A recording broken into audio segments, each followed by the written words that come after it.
వెలుగుమట్లలో భూబాధితులు మాట్లాడుతున్నారు. ఇప్పుడు లైవ్ చూద్దాం. సహకరిస్తే టిఆర్ఎస్ పార్టీ నాయకత్వం కూడా మా గ్రామీణ పేద సంఘం మా అందరికీ మాకు సహకరిస్తే మా ప్రాణాలు తెగించైనా సరే ఆ భూదాన భూమి మీద మేము ప్రతి ఒక్కరూ కూడా సిద్ధపడి ఉంటామని మేము తెలియజేస్తున్నాం అండి.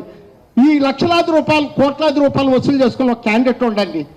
ఈ గమనించట్లేదు, గ్రామీణ పేదల సంఘం మీద తోసేస్తున్నారు కోట్లాది రూపాయలు వసూలు.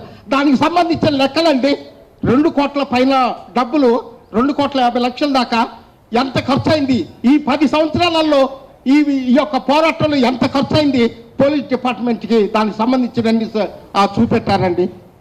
₹1 తినలేదండి ఆ నాయకత్వం.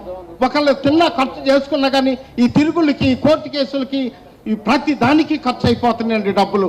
ఇది గవర్నమెంట్ వారు చెడు ప్రచారం ఈ విధంగా నాయకత్వం మీద ఈ విధంగా బురద తల్లుతుంది.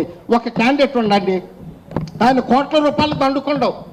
అక్కడున్న నాయకుడు కోటేశ్వరరావు అని కమ్మ కులానికి చెందిన వ్యక్తి, ఆయన కోట్ల రూపాయలు దండుకొని ఏం చేసిందంటే ఆ పార్టీ వాళ్ళు కూర్చోబెట్టి గ్రామీణ పేదల సంఘం కూర్చోబెట్టి నువ్వు ఇంత ధనాన్ని అక్రమంగా ప్రజల సొమ్ము తినుకుంటా ఇక్కడ ప్రజల మధ్య లేకుండా నువ్వు సిటీలో లగ్జరీగా బతుకుతున్నావని గ్రామీణ పేదల సంఘం నాయకులు కూర్చోబెట్టి హెచ్చరిస్తే దాన్ని మింగుడు పడక ఆయన గవర్నమెంట్ వైపు ఆయన మొగ్గు చూపిండు.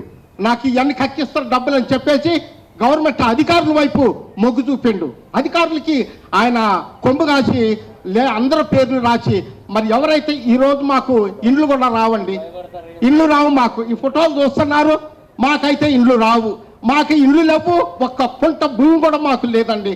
100 గజాలు వచ్చినందుకు సంతోషపడి నా బిడ్డలకి 100 గజాలు వచ్చినందుకు సంతోషపడి టౌన్లో చేరుకున్నామని సంతోషపడ్డాం. ఆ ఇల్లు కూడా నేలమట్టం చేసేసారు. దిక్కు చదువుతూ దొంగలు లెక్క తిరుగుతున్నామంటే ఈ నాయకత్వం అంత ఒక్కలు కాదు, ఈ బిడ్డలందరూ దొంగలు లెక్క టౌన్లలో ఎక్కడ పడితే అక్కడ తిరిగే పరిస్థితి. వాళ్ళు ఆ విధంగా ప్రభుత్వం ఈ విధంగా న్యాయం